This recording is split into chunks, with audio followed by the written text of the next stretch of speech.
কে অপপ্রচার করছে? চিন্ময় কৃষ্ণ প্রভুকে গ্রেপ্তার, তাকে প্রসাদ দিতে গেছিল, আরো 2 সন্ন্যাসীকে গ্রেপ্তার। এটা কি অপপ্রচার? চট্টগ্রাম জুড়ে, রংপুর জুড়ে, বাংলাদেশে মন্দিরগুলোতে হামলা, এটা কি অপপ্রচার? ছবিগুলো তাহলে মিথ্যা? সুনামগঞ্জে 130টা দলিত পরিবার, হিন্দু পরিবার, তাদের বাড়ি জ্বালিয়ে লুট করা হলো, এ ছবিটা মিথ্যা?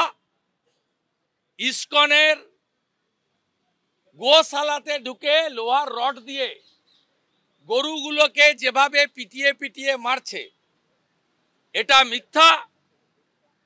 গোপালগঞ্জে হিন্দু বাড়ি থেকে সবাই পলায়ন করলো, একটা প্রতিবন্ধী দিব্যাঙ্গ শারীরিকভাবে অক্ষম পালাতে পারল না, তাকে পুড়িয়ে 90% দগ্ধ করে দেওয়া হলো, এই ছবিটা মিথ্যা?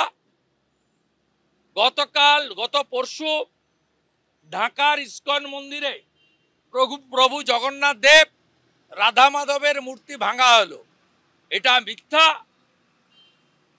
ওখানকার হুজুররা বলছেন আমরা বাংলা, বিহার, উড়িষ্যা দখল করব, এটা মিথ্যা? ওখানকার অবসরপ্রাপ্ত সেনা কর্মীরা বলছে 4 দিনে কলকাতা দখল করব, এটাও মিথ্যা? বিএনপির নেতা রিজভী তার বউর পশ্চিম বাংলার তাঁতিদের তৈরি করা ভারতীয় শাড়ি পুড়াচ্ছেন, এটাও মিথ্যা? মমতা ব্যানার্জির কাছে যদি এগুলো মিথ্যা হয়, গোটা পৃথিবীর মানুষের কাছে এটাই চরমতম সত্যি।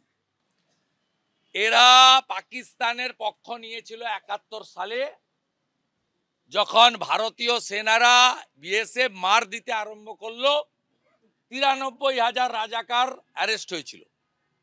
ভারত, হিন্দুস্তান উদার, শান্তিপ্রিয়, তারা ছেড়ে দিয়েছিল। এবারেও এরা ধরা পড়বে, এবারে যাতে ছাড়া না হয়, যে ভাষায় উত্তর দিলে এরা সন্তুষ্ট হয় সেই ভাষায় উত্তর দেওয়ার জন্য আমরা প্রস্তুত থাকব। আর আমার কাছে খবর আছে, ঢাকা থেকে 3 লক্ষ হাতে টানা রিক্সা রওনা দিয়েছে কলকাতা দখল করার জন্য। আরে ওদের আছেটা কি ভাই? আছে কি? রাফেল রাখা আছে হাসি মারায়, শুধু আওয়াজ দিলে না ওখান থেকে। আমি কালকেও বলেছি, আবারও বলছি, ভদ্র ভাষায় বলছি, প্যান্টে বাথরুম হবে।